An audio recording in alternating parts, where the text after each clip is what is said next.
Hello, ഇന്ന് നമ്മൾ അയിലയുടെ തല കറി വയ്ക്കുകയാണ് കേട്ടോ. അപ്പോൾ അതിന് വേണ്ടിയിട്ട് ഞാൻ ചട്ടിയിൽ കുറച്ച് വെളിച്ചെണ്ണ എടുത്തിട്ടുണ്ട്. അതിനകത്തേക്ക് ചെറിയ ഉള്ളി ഒരു 10 to 15, അതുപോലെ വെളുത്തുള്ളി ഒരു 7-8 അല്ലി, പിന്നെ ഇഞ്ചി കഷ്ണം, ഒരു ചെറിയ കഷ്ണം ഇഞ്ചി, ഇതെല്ലാം കൂടി ചതച്ചെടുത്തതാണ്.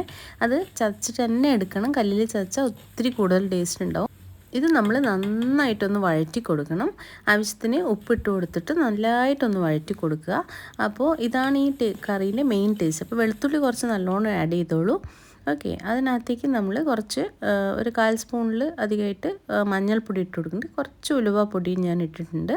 പിന്നെ ഒരു 1.25 ടേബിൾ സ്പൂണോളം കശ്മീരി ചില്ലി പൗഡർ ഇട്ടിട്ടുണ്ട്. അപ്പം നമ്മുടെ എരിവിന് ആവശ്യത്തിനനുസരിച്ച്, അതുപോലെ തന്നെ ക്വാണ്ടിറ്റിക്ക് അനുസരിച്ച്, ഞാൻ കുറച്ച് ഇവിടെ 3 പീസ് മാത്രമേ വെക്കുന്നുള്ളൂ. അത് കാരണം അതിനനുസരിച്ചാണ് ഞാൻ ഈ ചില്ലി പൗഡർ ആഡ് ചെയ്തിരിക്കുന്നത്. ഇത് നന്നായിട്ടൊന്ന് വഴറ്റിയെടുക്കുക. ഇതിൽ നിന്ന് നല്ല മൂത്ത മണം വരും. അതുവരേക്കും നമ്മൾ നന്നായിട്ട് ഇത് വഴറ്റിയെടുക്കണം. ആവശ്യമുണ്ടെങ്കിൽ കുറച്ചും കൂടി എണ്ണ ഒഴിക്കാം. ഇതിലേക്ക് ഞാൻ കുതിർത്ത് വെച്ച 2 പുളിയും ആഡ് ചെയ്തിട്ടുണ്ട്. പുളിയുടെ ആ വെള്ളവും പുളി ആഡ് ചെയ്തിട്ടുണ്ട്. വീണ്ടും നമ്മൾ കുറച്ച് സമയം നന്നായിട്ട് വഴറ്റി കൊടുക്കുക. ഈ അരപ്പിലേക്ക് പുളിയെല്ലാം നന്നായി പിടിക്കണം. അത് കഴിഞ്ഞിട്ട് നമ്മൾ ആവശ്യത്തിന് വെള്ളം ഒഴിച്ച് കൊടുക്കുക. ഞാനിവിടെ ഒരു 1/2 ഗ്ലാസ്സിലും കുറവായിട്ടേ വെള്ളം ഒഴിച്ചിട്ടുള്ളൂ. അതിനകത്തേക്ക് വീണ്ടും ഉപ്പൊക്കെ നോക്കിയിട്ട് നല്ലതായിട്ടൊന്ന് മിക്സ് ചെയ്ത് കൊടുത്തിട്ട് നമ്മളിതിനെ ഒന്ന് വേവിച്ചെടുക്കുക വേണ്ടത്. ഒന്ന് കുക്ക് ചെയ്യണം. അതിലേക്ക് ഞാൻ ഇച്ചിരി കറിവേപ്പിലയും ആഡ് ചെയ്തിട്ടുണ്ട്. അടച്ചു വെച്ചിട്ട് നമ്മളിത് ഒരു മീഡിയം ഫ്ലെയിമിൽ വെച്ചിട്ട് ഒരു 5 to 6 മിനിറ്റ് വേവിക്കുമ്പോഴേക്കും ഇത് നന്നായി തിള വരും.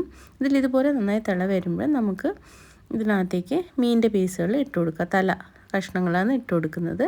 അപ്പോൾ ഇതുപോലെ ഞാൻ ജസ്റ്റ് കുറച്ച് ഉണ്ടാക്കുന്നുള്ളൂ. അപ്പോൾ ഞാനൊരു 3 പീസ് അയിലേൻ്റെ തലയാണ് കേട്ടോ ഉപയോഗിക്കുന്നത്. അയിലേൻ്റെ തല ഇട്ടിട്ട് നമ്മൾ ഇതിൻ്റെ ചാറുണ്ടല്ലോ, ഇപ്പം നമ്മൾ കുക്ക് ചെയ്ത് അത് ഇതിൻ്റെ മുകളിലേക്ക് ഇതുപോലെ കുറച്ചിങ്ങനെ ഒഴിച്ചു കൊടുക്കുക. എല്ലായിടത്തും അതൊന്ന് അതിൻ്റെ കണ്ടൻറ്റ് വരാൻ വേണ്ടിയിട്ടാണ്. എന്നിട്ട് നമ്മൾ അടച്ചു വെച്ചിട്ട് ഒരു മീഡിയം ഫ്ലെയിമിൽ വെച്ചിട്ട് ഒരു 5 മിനിറ്റോളം നന്നായിട്ടൊന്ന് കുക്ക് ചെയ്താൽ മതി കേട്ടോ. അപ്പോഴത്തേക്കും നമ്മുടെ കഷ്ണമൊക്കെ ഒന്ന് വെന്ത് വന്നിട്ടുണ്ടാവും. ഇതുപോലെ ഒന്ന് ചെക്ക് ചെയ്ത് കൊടുക്കുക. വേണമെങ്കിൽ നമുക്ക് മീനൊന്ന് തിരിച്ചിട്ടിട്ട് മറ്റേ ഭാഗം ഒന്ന് നന്നായിട്ടൊന്ന് കുക്ക് ചെയ്തെടുക്കാം. ഇനി ഇത് തുറന്ന് വെച്ചിട്ട് നമുക്കൊരു 3-4 മിനിറ്റ് ഇതുപോലെ കുക്ക് ചെയ്തെടുക്കുക. അപ്പോൾ ഇതൊന്ന് വറ്റി വരും.